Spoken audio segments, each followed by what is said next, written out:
नामहरम को सोच कर लज्जत लेने का गुनाह, क्या ख्यालात में किसी को सोच कर लज्जत लेना भी ज़िना के ज़ुमरे में आता है, और क्या इसकी भी सज़ा आखिरत में ज़िना वाली मिलेगी?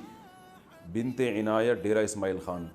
जी ये भी हराम है, गुनाह है, ज़िना का गुनाह तो नहीं है लेकिन बहरहाल गुनाह है, हराम है, नाजायज़ है। आप सल्लल्लाहु अलैहि वसल्लम ने फरमाया आँखें भी ज़िना करती हैं, कान भी ज़िना करते हैं। तो ज़ाहिर है कान का ज़िना क्या, नामहरम की बातें सुन के लज्जत हासिल करना, देखना, देख के लज्जत हासिल करना, ये आँखों का ज़िना है। तो ये सोच के लज्जत हासिल करना, ये दिल का ज़िना है। वुज़ू में आँखों को कितना धोएं। कानों और आँखों की सफाई के बारे में क्या हुक्म है? क्या हर वुज़ू में आँखों की सफाई करना ज़रूरी होता है? अब्दुल्ला मुल्तान। बस जब हम मुंह धोते हैं ना, जब मुंह पे छपका मारते हैं पानी का तो आंखें धुल जाती हैं, इतना धोना काफ़ी है। वहमी लोग बहुत ही अंदर तक पानी पहुंचा रहे होते हैं, इससे मसला ख़राब हो जाता है।